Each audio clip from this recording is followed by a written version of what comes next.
Hey lovelies, it's Lyle. So there are a bunch of things going on in March.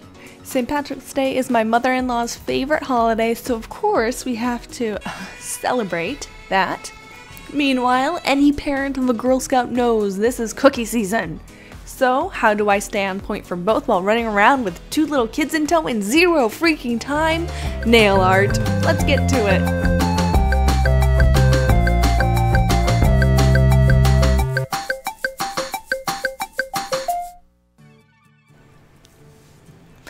My nails are cleaned, prepped, and base coated, and I'll start off with a bright emerald green. I mean, of course, it's St. Patrick's Day.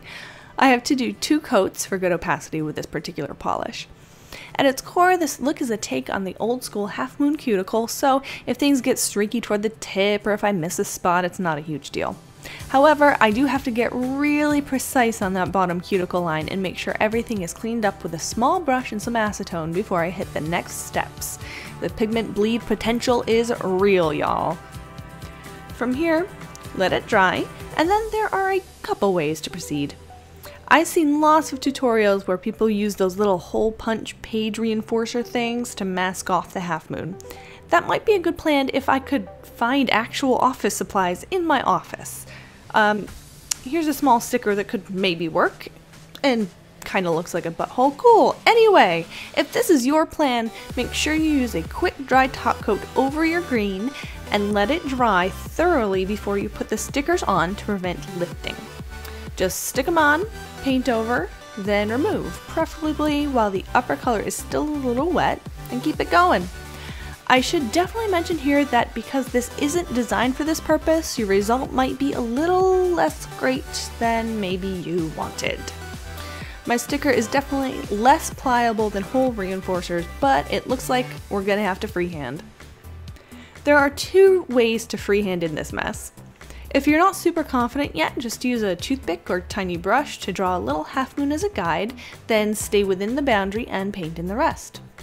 This is a little bit fussy, but it gives you a guide to follow.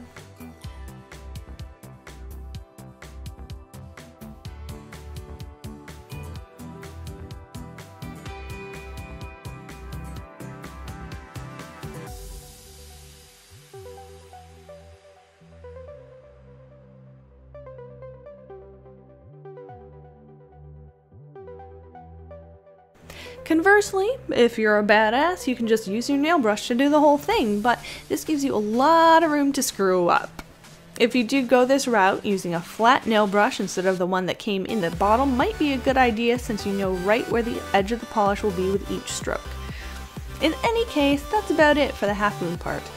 If your polish is a little less than opaque, like mine, you may need a second coat, but clean up them cuticles, let it dry, and now we'll be doing a little decorating.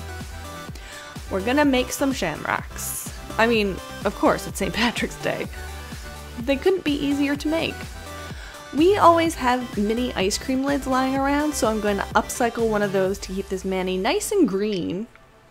Get it? Cause the environment, and also the nail polish. Don't forget to like this video and subscribe! I practiced a little bit on the mat before I went on my nail as well.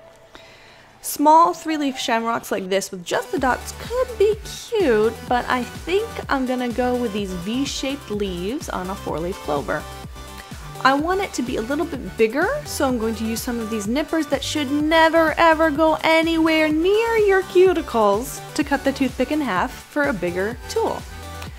Just draw 4 V's very close but not touching around a central point, and that's it.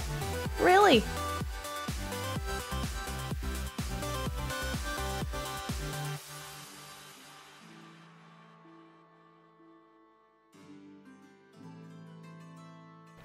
I will say though, if you're upcycling, make sure you don't use the printed side of your lid. Though the plastic itself won't react with the polish, the printing will. I may or may not have ruined a mani this way in the past more than once.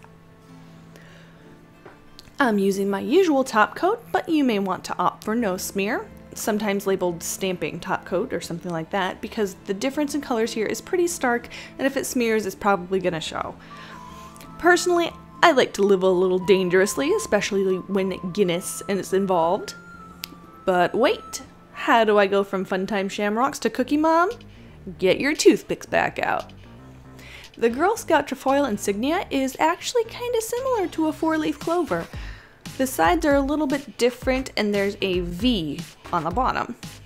Personally, I could never manage to get really crisp B's the first time around without a schmancy brush, so I just let the green dry, then go back in with white to refine my lines. If you have skills, you can also think about adding the faces in, but look, if I can't do a straight line, you think I'm gonna do the tiny faces?